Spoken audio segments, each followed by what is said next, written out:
My parents refused to babysit my son while I was in the hospital, choosing to travel with my sister. 3 years later they came for help because she ran away and abandoned her kids. My answer made them burst into tears. 6 months ago, my life fell apart when I found out my husband Mark was cheating on me with some young girl from his office. I guess I should have seen it coming. The late nights at work, the mysterious text messages, the sudden interest in working weekends. But when you're busy raising a 6-year-old, you sometimes miss the obvious signs staring you right in the face. My name is Tessa, and at 30 I never thought I'd be starting over as a single mom. But here I am, living in a modest 2-bedroom apartment in Seattle, just 15 minutes away from my parents' house. Moving closer to them seemed like the logical choice at the time, even though our relationship has always been complicated. I managed to find a good job at a marketing firm pretty quickly. The pay is decent, and I actually enjoy the work. The only catch is that I have to take occasional business trips, nothing major, just a day or two here and there. That's when things get interesting with my parents. The first time I asked them to watch Tommy during a business trip, you'd think I'd ask them to donate a kidney. My dad actually rolled his eyes and muttered under his breath. "We're retired, Tessa," my mom said, arms crossed. "We didn't plan on being full-time babysitters at our age." "I know, and I'll pay you," I replied, feeling my cheeks burn with embarrassment. "Whatever professional nannies charge, plus extra." It was like flipping a switch. Suddenly, they were willing to consider it, though they made sure to remind me what a huge imposition it was. The kicker? My older sister Sarah can drop off her kids anytime she wants, and my parents practically throw a party. Just last week, Sarah showed up unannounced with her 2 kids, one from each of her ex-boyfriends, and my mom couldn't have been happier. "Oh, my precious angels," she cooed, while my dad rushed to get the cookie jar. Meanwhile, when I bring Tommy over, they act like I'm dropping off a bag of dirty laundry. "Tommy, honey, go play in the guest room," my mom said during our last visit, then turned to me with that look I've grown to hate. "Now Tessa, Mrs. Henderson's son just got divorced. He's a dentist, you know, very successful." "Mom, I'm not interested in being set up right now," I said for what felt like the 100th time. "I need time to focus on Tommy and my career." "That's your problem, Tessa," my dad chimed in from his recliner. "You're too picky. No wonder Mark left." The irony isn't lost on me. Sarah's had 2 kids out of wedlock, has never held a steady job, and is currently living off her new boyfriend's money. But somehow, I'm the family disappointment because my husband cheated on me. "Have you thought about what I said about Dr. Roberts' son?" my mom asked yesterday while handing Tommy back to me after a short business trip.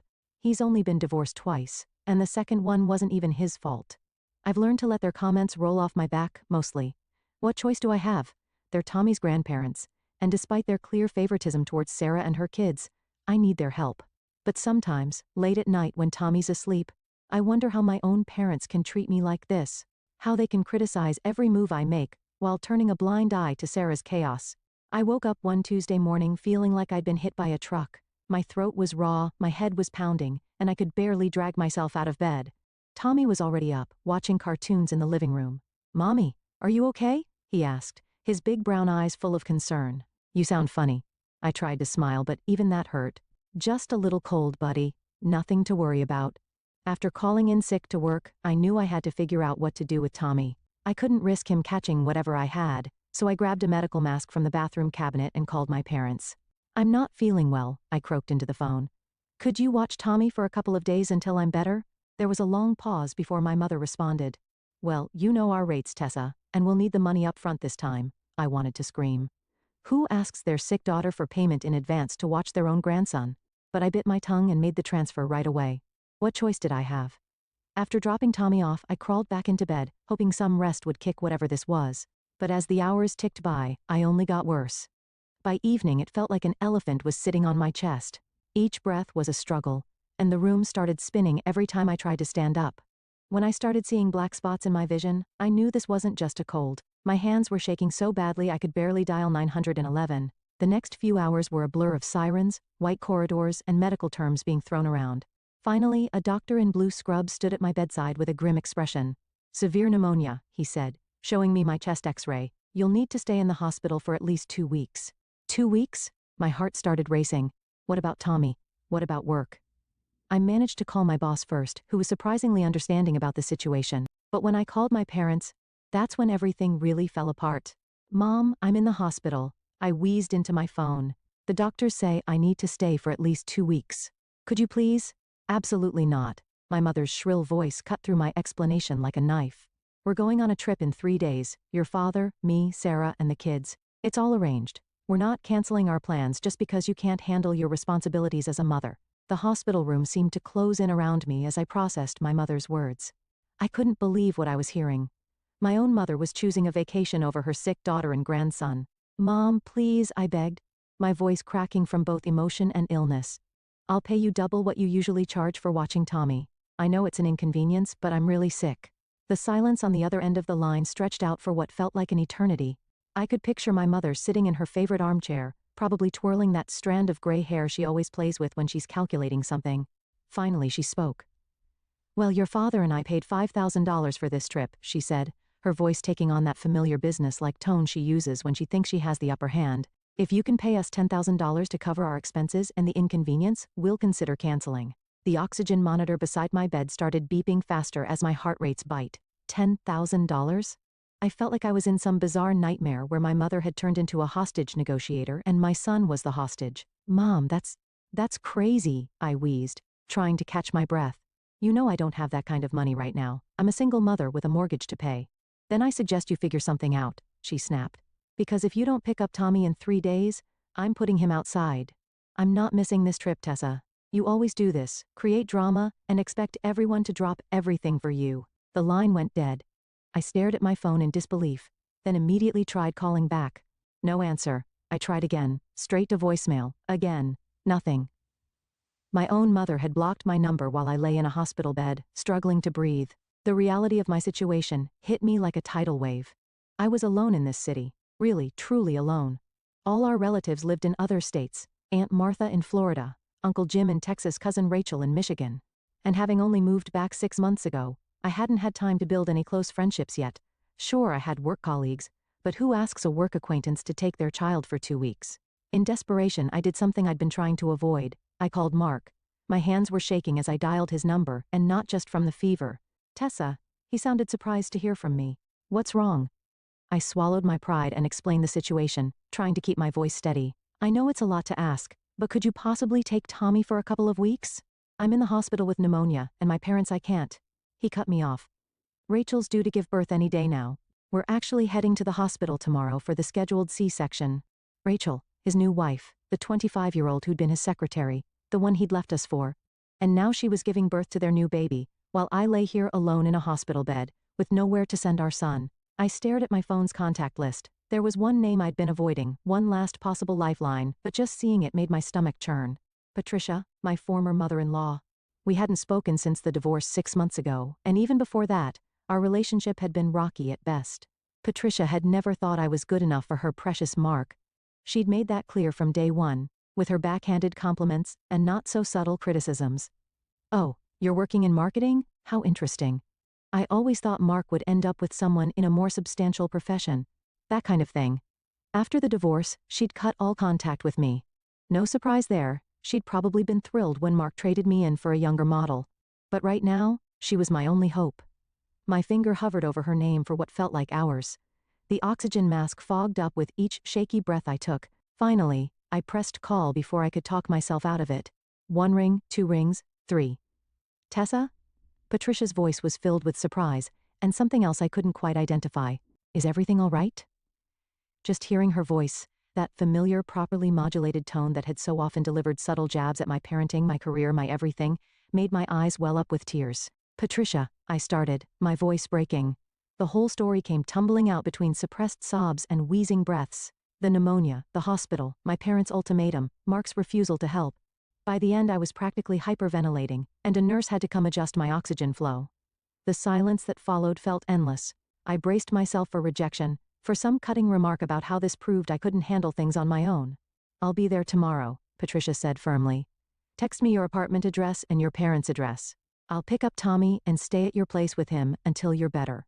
With trembling fingers, I sent her the information. For the first time since being admitted to the hospital, I felt like I could breathe a little easier, and it wasn't because of the oxygen mask. The next morning, my phone rang again. This time it was my mother, her voice dripping with irritation. "When are you coming to get your son?" she demanded. "He's being impossible, and we have packing to do." I took a deep breath, summoning what little strength I had. "My former mother-in-law is coming to pick him up today." The snort my mother let out was so loud it crackled through the phone speaker. "Your ex-mother-in-law? Really, Tessa? You couldn't find anyone better than that woman?" Before I could respond, she'd hung up. I lay back against my pillows, wondering how my cold, critical former mother-in-law had just proved to be more of a mother than my own. The first photo arrived just hours after Patricia picked up Tommy. My little boy was grinning at the camera, ice cream smeared across his face, looking happier than he had in weeks. "Someone wanted a Sunday after lunch," the caption read.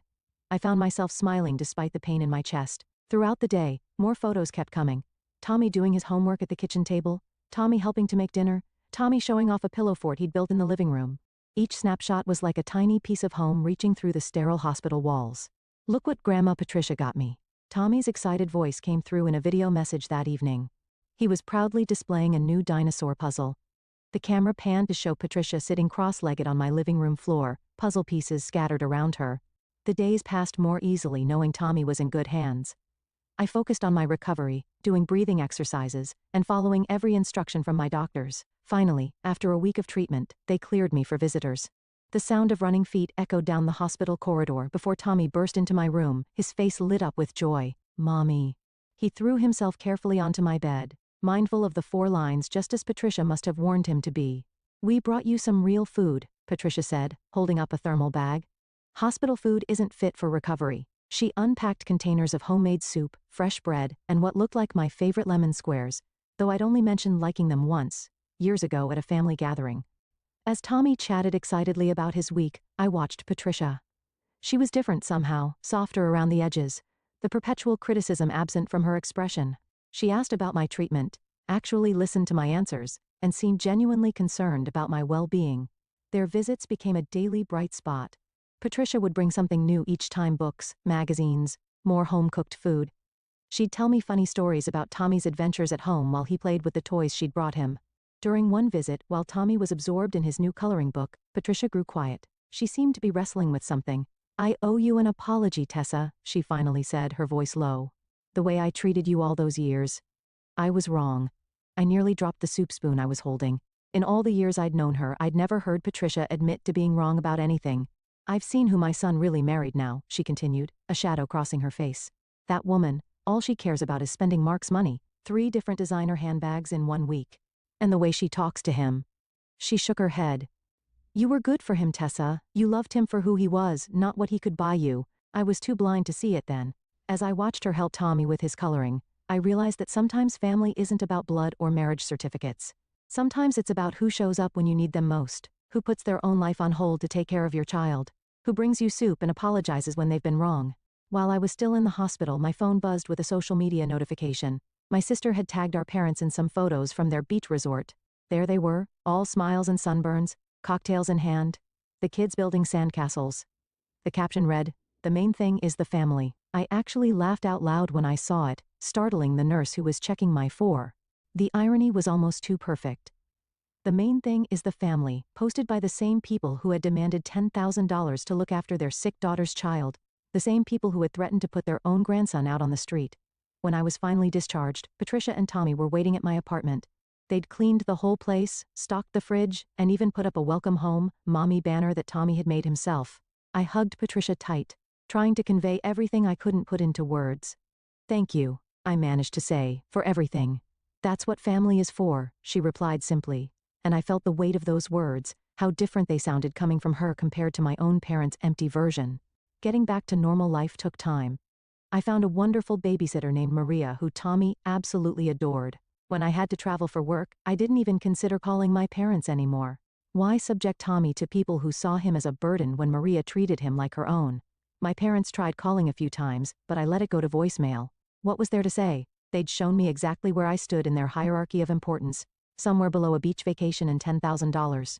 Patricia and I talked regularly, at least once a week, sometimes more. She'd FaceTime with Tommy, send care packages, and always seemed genuinely interested in our lives.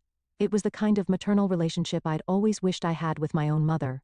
Then, 5 months after the hospital incident, Patricia called with an unexpected proposition. "My brother David is looking for someone with your exact qualifications for his company," she said, an excited note in her voice. "I mentioned you to him, and he looked up your work portfolio online. He's very impressed." I sat up straighter. "Oh? The salary is double what you're making now," she continued. "And before you ask about Tommy, I'd love to watch him while you're at work. I'm retired now, and this way he'd have his grandmother nearby." My mind was spinning with possibilities. Double my current salary. A fresh start in a new state. Tommy having a grandmother who actually wanted to spend time with him. 2 weeks later, Tommy and I were packed and ready to go. I didn't tell my parents or Sarah we were leaving. They'd figure it out eventually, but by then we'd be long gone, starting our new life with the family that had chosen us. 2 years can change everything. Tommy was thriving in his new school, making friends and bringing home excellent grades. I had worked my way up to senior marketing director at David's company, and my salary had grown even more. Patricia had become a true grandmother to Tommy, showing up at his soccer games, helping with school projects, and spoiling him with love rather than just material things. We were finally house hunting, looking for a place to call our own. Just that morning I'd been reviewing mortgage options, calculating down payments, and dreaming about having a backyard where Tommy could play. Then my phone rang. An unfamiliar number with a familiar area code. "Hello?" I answered cautiously. "Tessa? It's Mom." I almost dropped my coffee mug. 2 years of silence, and now this? My mother's voice sounded different, strained, desperate even. "What do you want?" I tried to keep my voice neutral, but 2 years' worth of hurt made it hard. "We need your help," she said, without even asking how I was. Classic mom. "It's about Sarah." Of course, it was about Sarah. It was always about Sarah. "What about her?" "She's gone." My mother's voice cracked. "She ran off with some man she met online, just packed a bag and left. She didn't even say goodbye to the kids, just left a note saying she needed to find herself and drove off with him." I sat down heavily in my office chair. "She abandoned her children?" "They've been with us for 3 weeks now," Mom continued. "Your father and I, we're not as young as we used to be. And children are so expensive these days. The food, the clothes, the school supplies." I could see where this was going. "What exactly do you want from me, Mom?" "Well," she said, her voice taking on that familiar manipulative tone I remembered so well. "You are their aunt. We thought you could send us some money every month to help with their expenses. It's the least you could do for family." I couldn't help it, I laughed.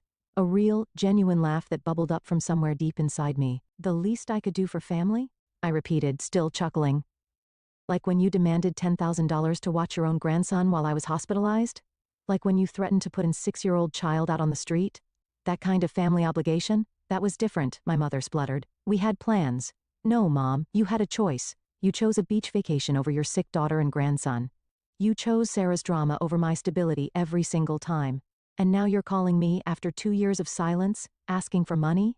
We're talking about innocent children here, Tessa." "Yes, we are. Just like we were talking about an innocent child 2 years ago, my son, your grandson, when you abandoned him. I'm sorry Sarah left her kids. I truly am. But you raised her to be who she is, and now you get to deal with the consequences. Well, if you won't help willingly," my mother's voice turned sharp, "we'll just bring the kids to your apartment and leave them there. Then you'll have no choice but to take responsibility." I couldn't help but smile at her empty threat. "Go ahead, Mom, but good luck finding me. I moved to another state 2 years ago." "You what?" she sputtered. "Where are you?" "That's not your concern," I replied calmly. "You know what they say about karma, Mom? It always comes back around. You and Dad raised Sarah to believe she could do whatever she wanted without consequences. You enabled her behavior for years while criticizing every move I made. Now you're reaping what you've sown." "Please, Tessa." Her voice cracked, finally dropping the threatening tone. "We're your parents. We need your help." Funny. I was your daughter when I needed your help, and that didn't seem to matter much. "Goodbye, Mom. Don't call again." I hung up and immediately blocked their number, feeling lighter than I had in years. Later that evening, as I watched Tommy and Patricia working on a science project at the kitchen table, I knew I'd made the right decision. Months passed. Life went on. Through the family grapevine, mostly my Aunt Martha, who loved sharing gossip during our monthly calls, I heard all about my parents' struggles. They'd hired an expensive babysitter because they couldn't handle the kids on their own. They were burning through their retirement savings. And of course they were telling anyone who would listen about their ungrateful younger daughter who refused to help family in need. "But you know what's really rich?" Aunt Martha said during our last call. "They haven't said one bad word about Sarah. Can you believe it? She literally abandoned her children without warning, ran off with some man she met online, and they're still making excuses for her." I wasn't surprised. Some things never change. Last week, I closed on our new house, a beautiful 4-bedroom with a big backyard, just perfect for Tommy's upcoming 10th birthday party. Patricia had already claimed one of the spare bedrooms as her grandma room for when she visits, which is often. Tommy is flourishing in school, making honor roll and playing on the soccer team. I was recently promoted to Executive Director of Marketing, and David keeps hinting at a partnership track in my future. Our life is full, happy, and drama-free. Sometimes, when I'm sitting in our backyard, watching Tommy and Patricia tend to the small vegetable garden they started together, I think about how strange life can be. How the people you expect to stand by you can let you down so completely, while help can come from the most unexpected places. How losing what you thought was everything can lead you to something better. My parents' opinion of me doesn't matter anymore. Their words can't reach me here, in this life we've built for ourselves. A life full of love, respect, and real family. The kind that shows up when you need them, no price tag attached.